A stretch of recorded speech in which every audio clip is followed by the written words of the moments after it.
तो पिछली वीडियो में हमने देखा कि पेरिस जो है वो मेनेलाउस की बीवी को निकाल के ले आया, कट के ले आया। यहाँ देखें, ये अपने बड़े भाई को दिखा रहा है। ओ, अब क्या होगा?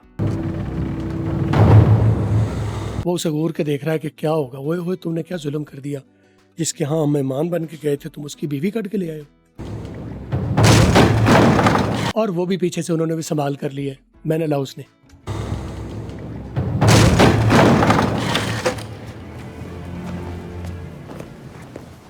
Where is she?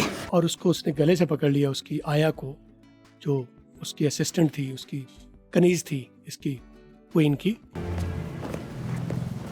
Where is she? Where is she?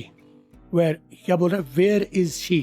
अच्छा, इसमें आपको मैं बार बार बताता हूँ कि चलते हुए फिक्रे में जितने भी वर्ड अलिफ से शुरू होते हैं, जिसे आप वाउल कहते हैं, AEIOU, मैं वाउल उसे नहीं मानता, मैं साउंड को वाउल मानता हूँ। मैं क्या तरीका भी यही है, क्योंकि AEIOU वाउल कभी कभी बनाते हैं तो इसलिए उन्हें वाउल कह देते हैं।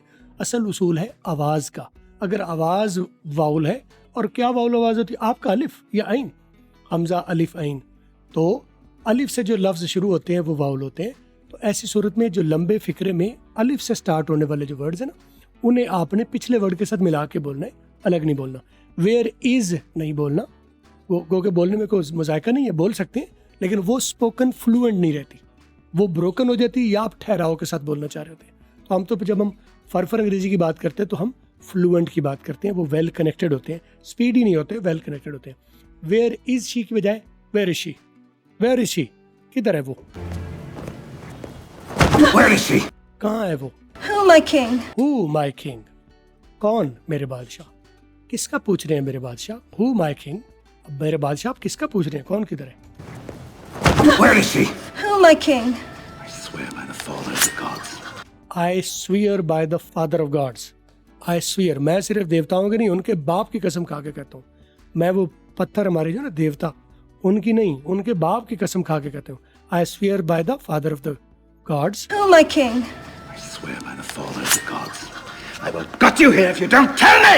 I will cut you here. मैं तुम्हें यहाँ काट डालूंगा if you don't tell me. I will cut you here if you don't. मैं देवताओं के बाप की कसम खा के कहता हूँ, I will cut you here if you don't tell me. मैं तुम्हें यहीं काट दूंगा अगर तुम मुझे बताओगे नहीं तो। Who, my king? I swear by the father of the gods. I will cut you here if you don't tell me! My king! My king. मैंने आपको माई और आई दोनों के बारे में बताया हुआ है। माई सबसे कम बोला जाता है, माई उससे ज़्यादा बोला जाता है, और माँ सबसे ज़्यादा बोला जाता है। बिल्कुल ऐसा ज़रूरी नहीं कि हर मरतबा माँ ही बोला जाए। आपको मैं कहता हूँ कि आप माँ को अपना लो। मखिंग, माई किंग, माई किंग। सबसे ज़्यादा मखिंग, मखिंग, और वो भी शॉर्ट मखिंग। उससे कम बोला जाता है माई किंग, और सबसे कम माई किंग। ये आई और माई दोनों पर रखता है। आई और माई 5%, आय माई 10%, और आ और माँ 85%। ये मेरी कैलकुलेशन है, किसी किताब में नहीं लिखा हुआ, ढूंढने ना भाग पड़िएगा। मेरी 20-22 साल की फाइंडिंग जो है उसके मुताबिक मैं बता रहा हूँ। If you don't tell me!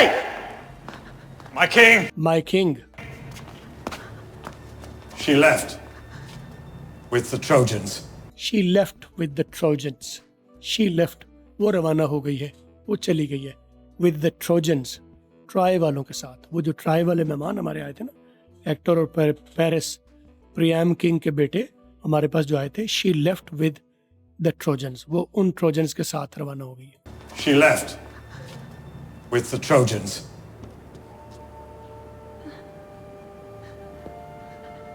The fishermen here saw her board their ship. The fisherman here.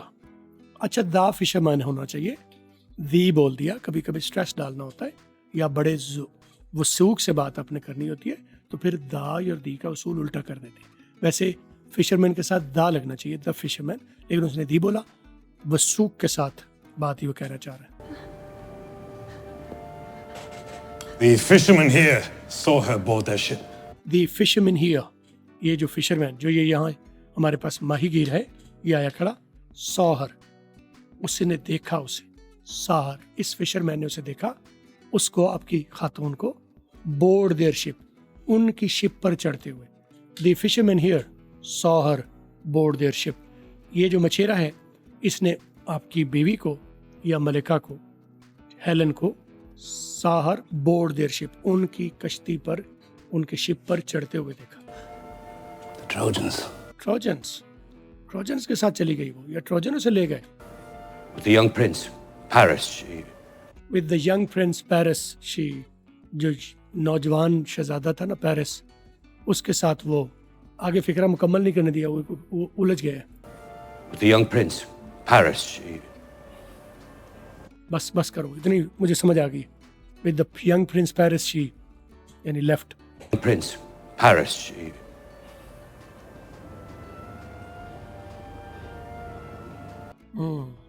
गजब। Get my ship ready. Get my ship ready, मेरी शिप तैयार करवाओ, पीछा करेंगे हम उनका। Get my ship ready. लो जी, जंग छिड़ गई है। पेरिस, हेक्टर और पेरिस बड़ी पुरानी दुश्मनी के बाद, स्पार्टा और ट्राय के दरमियान में पुरानी दुश्मनी के बाद वो आए थे अमन मुआहदे के साथ, और छोटे भाई की एक छोटी सी गलती से दोबारा जंग उनकी आपस में शुरू हो गई। ये जंग चलती रहेगी। आपने कौन सी जंग लड़नी है? आपने अपनी अंग्रेजी को बिल्कुल गोरों जैसा करना है, तो ये इसी तरह सुन के आप कीजिए। एक तरीका पढ़ के हमारे यहाँ तो रट्टे वाला निज़ाम रहा है, तो आपको सुनवाने का फ़ायदा ये है कि आपको accent, pronunciation, dialogue, delivery, styling, personality, हर चीज़ आपकी डेवलप होगी। ओवरनाइट का काम नहीं है, रातों रात कुछ नहीं होता। लगातार आप सुनते जाएंगे, आहिस्ता आहिस्ता। मैं आपको इस रोड पर चढ़ा रहा हूँ सुनने के। आप जब इस रोड पर चढ़ गए तो आप फिर लोकल मूवीज़ नहीं देखोगे, आप जो हॉलीवुड और यूके का कंटेंट देखोगे। जैसे जैसे वो कंटेंट देखोगे, आपके अंदर बिल्कुल गोरे वाली अंग्रेज़ी कल्टिवेट हो जाएगी। मैं हूँ अकमल अंग्रेज़ी वाला। फॉलो और सब्सक्राइब ज़रूर रखें ताकि वीडियो आपको मिलते रहे। अपना ख्याल रखें।